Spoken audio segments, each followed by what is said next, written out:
members of parliament, elected members of parliament, aspiring members of parliament, sitting MCAs, were agents in a polling station.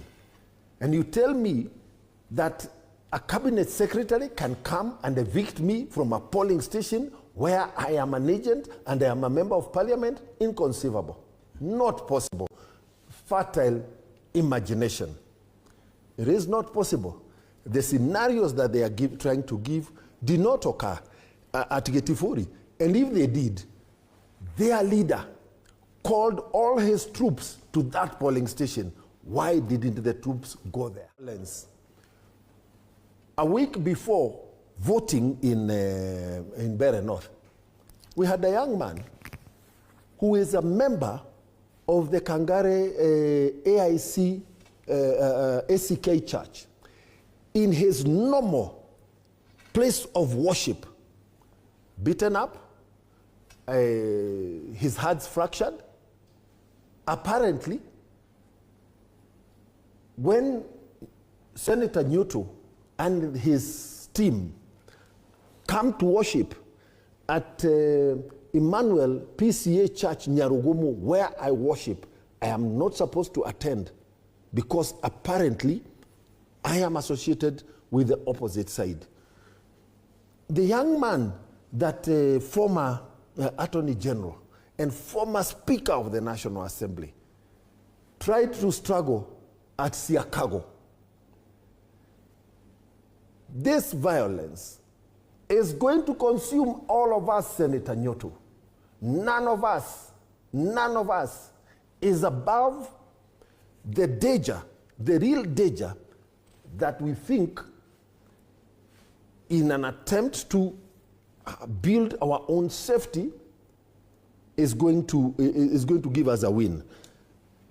This country cannot afford this kind of violence, whether during electioneering or not. Are you concerned with the fact that the police appear to stand by the side and watch when all this is happening, despite the fact that you may be coming from a different political side? The police must be more decisive than they have been. Not in waiting for the combatants to engage, in stopping the combatants meters away before they come to engage. Why do you think they failed to do so far?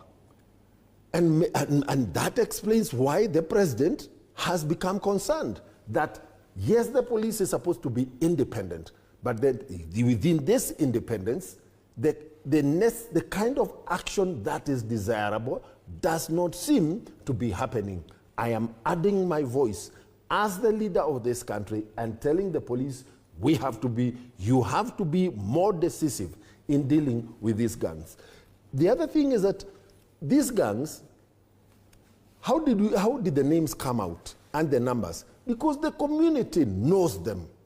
It is also important that the community makes up, as a community, we have to make up our minds.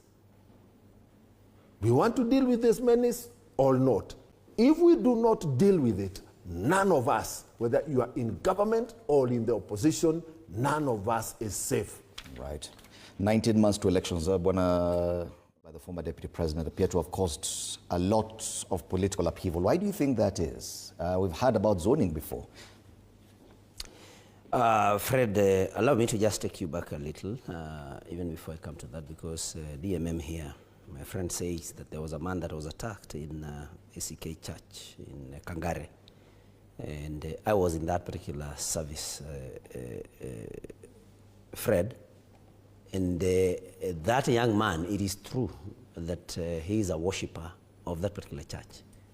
But he came in, he was not in church. He came in as the second deputy president was giving his speech in the church. And he actually was charging towards His Excellency Rigathi Gachagua. He was not in charge. He came in through the front door and was charging towards Rigathi Gachagua. And that young man had a knife. And he was actually not removed from church by the security of the deputy president. He was removed from church by worshippers.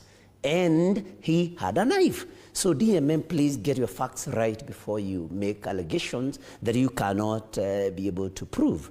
And he asked how an elected MCA can be ejected from a polling station by a CS. I mean, DMM is not serious. I mean, you are talking about CS into a polling station with about 300 armed goons.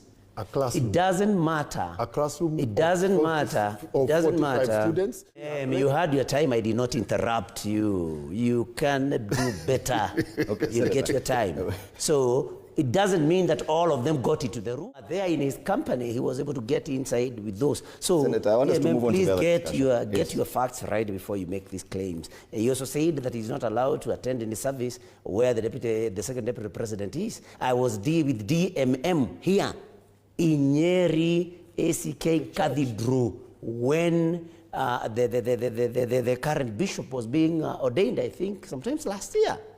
If not early this year, I may not remember. And DMM was there. It is his constituency. In fact, there were goons outside the church who were targeting us, not him. So it is not true to say that when he comes where Rigathi Gachagua is, that he's not allowed. So we must tell Kenyans. Let's move on. Now, let's come to this particular matter of the sentiments that His Excellency Rigathi Gachagua made in a church in Kariobangi North. Fred, everybody has a right to promote their party. So Rigathi Gachagua was promoting his party DCP as any other party leader or member would do. You know, and when you look at the story that you carried out, you know, I've watched it and I was like, there's a lot of hypocrisy in politics. Sometimes I'm not sure I'm in the right place, you know. Hypocrisy. What was Gladys Wanga, for example, doing in Nairobi? In issues of Nairobi. What was she doing in Nairobi with the Nairobi leaders? No, it was a matter about Nairobi.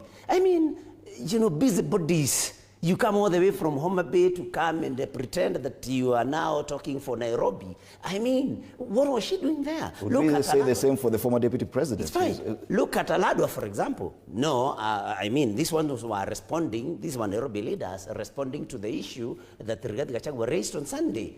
And it was about Nairobi, so you understand what they were doing there.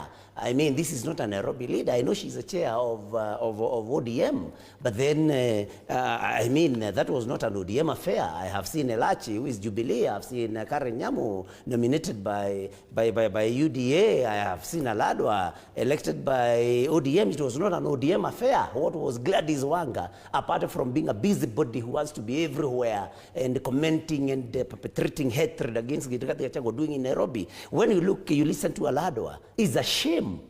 He's saying ati Gachagua wacha ukabila. Gachagua did not talk about any particular community. He talked about DCP. They talk about ODM all the time. And you know, we are tired, Fred, that any time someone from the mountain talks about maybe their party or something, it's tribalism. I mean, what is tribal with Rigathi Gachagua saying that DCP will take up seats? He was promoting his party. What is tribal there? I mean, Aladwa, what was he talking about? Other than echoing what he hears Ruto say every day. I mean, it's time that leaders, Fred, started, saying things that are coming from themselves, not things that they hear from somebody else. Because sometimes you make a comment that does not show that you gave any thought to what you are saying. Rigathi Gachagua talked about DCP. Where is tribalism coming in here? I wish I was with Aladwa here so that he could explain to us where tribalism came in there. I mean, so what Rigathi Gachagua was doing, in short, is promoting his party DCP, which is the party, by the way, that I'm going to run on in 2027. And he has every right as a Kenyan to promote his party.